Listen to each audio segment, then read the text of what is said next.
Olá, alunos de Técnicas de Otimização e Integração, professora Cristiane, e hoje nós vamos começar a ver as integrais. Primeiro, nós vamos começar com o conceito de primitiva. O que é uma primitiva? Até agora, nós estudamos as derivadas e as aplicações das derivadas. Primitiva é uma operação inversa da derivada. Então, agora, a partir das derivadas, nós vamos aprender a encontrar a função original. Definição de primitiva. Uma função f é uma primitiva de uma função f' se para cada x no domínio de f' ocorrer que f' é igual a f'. Essa é a definição, mas vamos ver num exemplo. Veja essa função, essas três funções. x menos 5, x mais 0,3.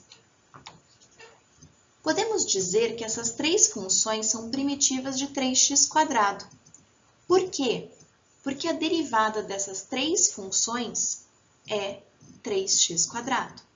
Então, eu posso dizer que as funções f, g e h são primitivas de 3x², porque a derivada delas é 3x².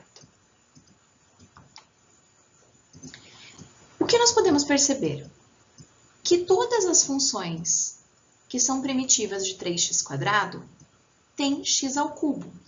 Só que tem x³ mais uma constante, porque todas essas três funções que eu dei são primitivas de 3x², ok? Então, qualquer constante que eu colocar somando numa função, x³ mais alguma coisa, ela vai ter derivada igual a 3x², ok? Então, quando eu acho uma primitiva, eu acho, na verdade, uma família de funções e não uma função. Nós podemos chamar isso também de integração. Então, vamos ver quais são os símbolos usados para a integração. Esse é o símbolo de integral. E é dessa forma que nós simbolizamos uma integral indefinida. Vamos ver o que é isso. Então, o que a gente tem? O símbolo de integral, a função que eu quero integrar, que chama integrando, diferencial, que é igual à função primitiva. Esse f de x dx, integral de fx e dx, é a primitiva de f em relação a x. Então, esse dx me diz que eu estou integrando na variável x. Da mesma forma que quando eu escrevia dy dx, eu estava derivando y na variável x, ok? Nós já estudamos funções de várias variáveis, então nós sabemos da importância desse dx. Vamos voltar então ao nosso exemplo. Nós estávamos integrando a função 3x² na variável x. O que nós temos aqui? Qual é a função cuja derivada é 3x²? É a função x³ mais uma constante qualquer que é um número real. Por que a função x³? Porque a derivada de x³ é 3x². Ok? Por isso, nós temos que a integral de 3x² dx é x³ mais c. Esse c é qualquer número real. Lembrando que a derivada de qualquer número real é 0. Entenderam esse conceito? Será que é possível fazer esse exercício? Gostaria que vocês parassem um pouco o vídeo para pensar e tentar fazer sozinhos. Já fizeram? Vamos ver a resolução então? Qual que é a integral de 2? Qual é a função cuja derivada é uma constante? É a função do primeiro grau. Como é na variável x, é a função 2x mais uma constante. Derivada de 2x é 2. Nós temos, então, que a integral de qualquer constante, no caso aqui eu coloquei constante k, vai ser kx mais c. Ok? Em que k é uma constante e c é qualquer número real. E esse item B, vocês já fizeram? como é que ele fica? Qual que é a função cuja derivada é EAX? Esse é fácil, né? Porque a função é ela mesma. Então, EAX mais C tem como derivada EAX. Ok? Vamos fazer mais alguns exercícios? Dá uma olhadinha nesses três. Se quiser pensar um pouquinho, para o vídeo e depois retoma. No primeiro, eu tenho uma constante multiplicando o meu EAX. Então, eu tenho aqui 2 EAX. Eu posso tirar esse 2 da integral, ó. Isso é o mesmo que 2 integral de EAX. E nós já sabemos que a integral de EAX é EAX mais C. Eu não preciso multiplicar o C por 2, porque ele é uma constante, é qualquer número real, e os números reais multiplicados por 2 também são reais. Ok? Nós temos uma propriedade de integração, que é quando eu tenho uma constante multiplicando a função, eu posso tirar essa constante da integral. Vamos ver o próximo? No próximo, eu tenho uma soma de funções, EAX mais 4. Então, como é que eu vou fazer? Eu vou separar essas integrais. Eu vou fazer a integral de EAX mais a integral de 4. Então, de EAX é o próprio EAX, mais a integral de 4, que é 4x, mais C. O que eu tenho aqui? Uma outra propriedade, que a integral da soma é igual à soma das integrais. No item E, é igualzinho ao item D, só que é uma subtração.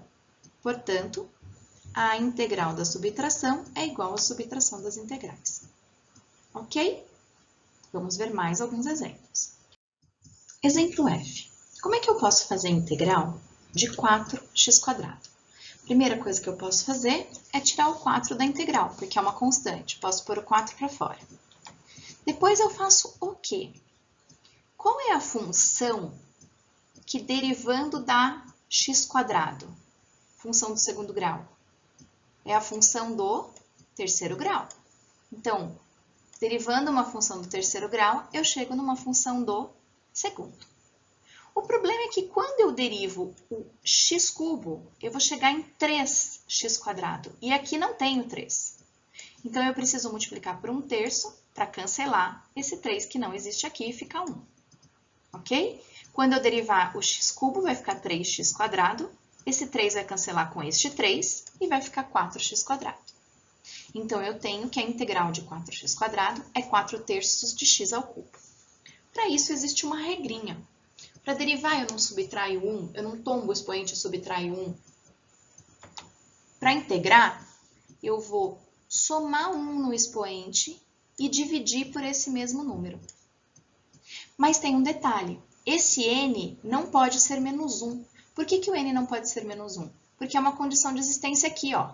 Se o n for menos 1, eu vou ter denominador igual a 0. E eu não posso, ok?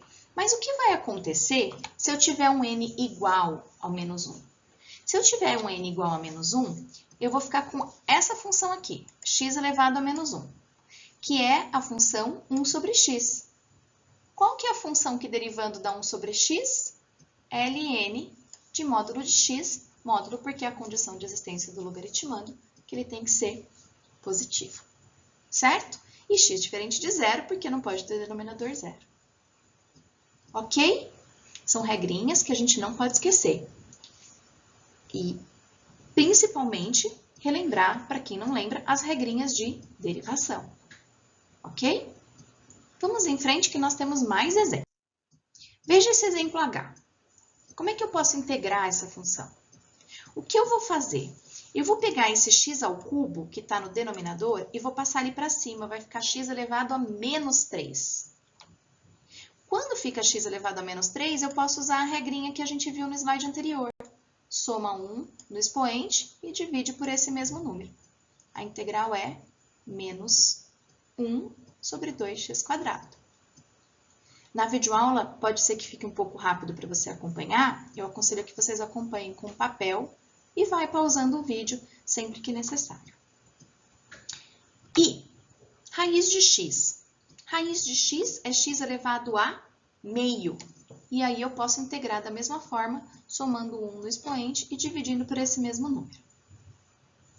Item J, eu tenho as mesmas regras, só que eu juntei com uma soma e subtração de funções. Então, eu vou ter que fazer a integral de cada pedacinho, ó.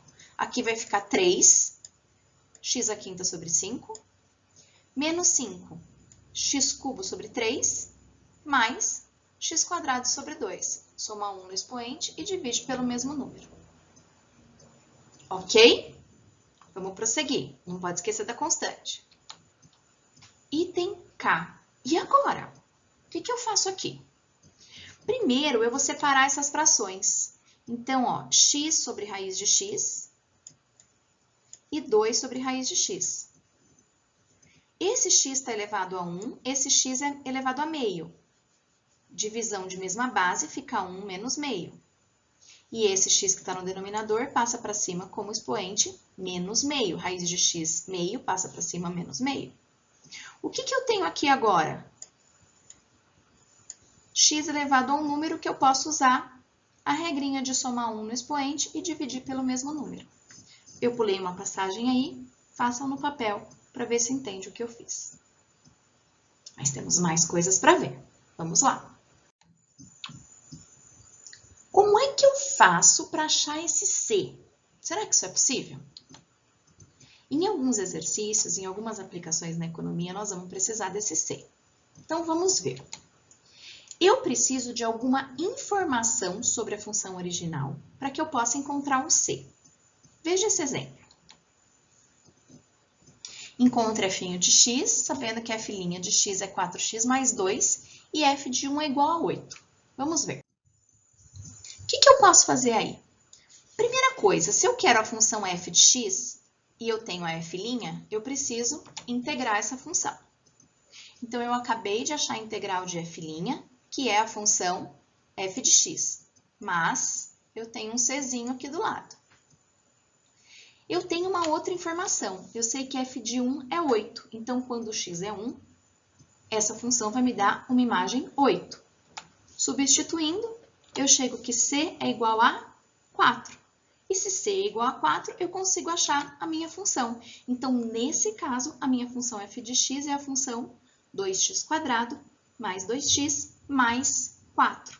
Eu, com uma outra informação, consegui achar essa constante. Legal? Vamos ver agora um exemplo aplicado na economia. O custo marginal para produzir x unidades de um produto é modelado por 32 menos 0,04x. O preço para produzir uma unidade é 50 unidades monetárias e ele pede o custo total para produzir 200 unidades. Como nós sabemos, custo marginal é a derivada do custo. Portanto, se fizermos a integral, acharemos a função custo. Nesse caso, achamos a função custo com a soma de uma constante. A próxima informação, que é o preço para produzir uma unidade a 50, traz informações suficientes para que possamos achar a constante de integração. Achamos que o Czinho é 18,02. Dessa forma, podemos dizer que a função custo é 32x menos 0,02x² mais 18,02. Mas o exercício não perguntou qual é a função custo. O exercício perguntou qual é o custo para se produzir 200 unidades. O que nós precisamos fazer? Substituir o x por 200. Temos, portanto, que o custo total para se produzir 200 unidades desse produto é R$ 5.618,02. Ok? Espero que tenham entendido que nós temos mais um pedacinho ainda para ver. Integrais definidas. O que nós temos? Nós temos aí a definição de integral definida e o teorema fundamental do cálculo, que nos dá base para achar um número que representa essa integral definida. Ela é definida porque ela tem um limite inferior e um limite superior de integração, portanto, ela está definida em um determinado intervalo. Ok? Integrais definidas são principalmente usadas para cálculos de área, e eu vou mostrar isso para vocês no próximo exemplo. Veja isso. Essa é uma integral definida. Eu preciso fazer a integral de x² menos 1 e eu quero ela no intervalo fechado de 1 a 2. A integral de x ao quadrado menos 1 é x cubo sobre 3 menos x mais uma constante de integração. E é assim que eu escrevo, nesse colchete por fora, que eu quero ela variando de 1 até 2. O que eu vou fazer pelo teorema fundamental do cálculo? Primeiro eu vou substituir esse x por 2, depois eu substituo esse x por 1 e subtraio. Então, substituir o x por 2, substituir o x por 1 e subtrair. O que eu quero que vocês observem quando eu faço essa conta, sempre que eu tiver uma integral definida, o que vai acontecer com a constante de integração? Ela sempre vai cancelar. Então, quando eu faço integral definida, eu não preciso pôr esse mais c aqui, porque ela sempre vai se cancelar, ok? Fazendo esse cálculo, vai dar 7 terços menos 1, que dá 4 terços. O que esse número representa? Como eu disse no slide anterior, esse número pode representar a área sob o gráfico de x ao quadrado menos 1. Então, veja esse gráfico. X ao quadrado menos 1 é uma parábola que tem vértice no ponto 0 menos 1, que é aqui embaixo. No ponto x igual a 1, o y é 0. No ponto x igual a 2, o y é 3. E esse resultado 4 terços é a área debaixo desse gráfico aqui, ó. Nessa parte que está pintadinha, opa, essa partezinha que eu fui para fora aqui está errada. Certo? Então, é a área que está debaixo desse gráfico aqui até o eixo x. Sou ótima pintando, né? Excelente. Essa área não seria possível de ser calculada utilizando os conceitos só de geometria. Porque a parábola, esse pedaço da parábola, deixa eu pegar uma outra cor aqui, que vai deste ponto aqui até lá em cima, eu querendo me arriscar, passar por cima dessa parábola. Não é um segmento. Se fosse um segmento de reta, isso seria um triângulo, mas não é, porque isso é uma curva. Então, não teria como eu calcular a área dessa figura sem ser por integral. Se isso daqui fosse um segmento, qual seria essa área? Seria base, que é 1, vezes a altura, que é 3, dividido por 2, daria 3 meios, 1,5. Como esse pedacinho está um pouquinho curvo para baixo, você observa que deu 4 terços. 4 terços é um pouquinho menor que 1,5. É 1,33333. Ok? Então, eu quis aqui mostrar para vocês um dos significados desse resultado e como a gente calcula integral definida. Último slide. Vamos ver como isso aparece num exercício de aplicação. Então, olha o que a gente tem aqui. O lucro marginal de um produto é modelado por menos 0,005x mais 12,2. Determine a variação no lucro quando as vendas aumentam de 100 para 101. O que eu preciso fazer? A integral da função lucro marginal para achar a função lucro. Aí eu preciso achar o lucro para 100 unidades, o lucro para 101 unidades e subtrair. Eu posso fazer isso direto numa integral definida. Então, eu quero a integral definida de 100 até 101. O que eu vou fazer? Eu vou fazer a integral dessa função. A integral dessa função está aí. Quero ela variando de 100 a 101. Vou substituir por 101, substituir por 100 e fazer a subtração, que vai me dar 12,12. Ou seja, o meu lucro, quando as minhas vendas aumentam de 100 para 101, é 12,15. Ou seja, o lucro que eu tenho com a venda da 100ª unidade é 12,15. Pessoal, eu coloquei mais um slide aqui. É o último, agora eu juro. Nós acabamos de fazer esse exercício e nós vimos que o resultado deu 12,15. Mas vocês lembram qual é a definição de lucro marginal? O que acontece quando eu substituo o meu x por 100 na função lucro marginal? O que eu vou encontrar não é qual é a variação da minha função lucro com uma pequena variação de x, e nesse caso, essa pequena variação de x não é considerada uma unidade? Então, quando eu substituo o meu x por 100 nas funções marginais, eu encontro a variação da minha função original quando eu vario o x de 100 para 101. Então, nesse caso, eu vou encontrar exatamente o 12,15. Por quê? Porque eu vou achar qual que é o lucro que eu tenho com a venda da 100ª unidade. Isso só é possível porque eu pedi a variação de 100 para 101. Mas se eu pedisse, por exemplo, a variação de 100 para 110, já não poderia fazer dessa forma. Teria que fazer da forma que a gente fez no slide anterior. Ok? Bom, o que temos para fazer? Olha que figura meiga que eu coloquei de volta às aulas. Temos exercícios da lista 8 e esses 4 exercícios para entregar. Na verdade, são 3 itens e um exercício. Logo mais, nós vamos nos encontrar na aula online e eu vou tirar dúvida desses exercícios. Então, estudem e tragam suas dúvidas. Bom estudo!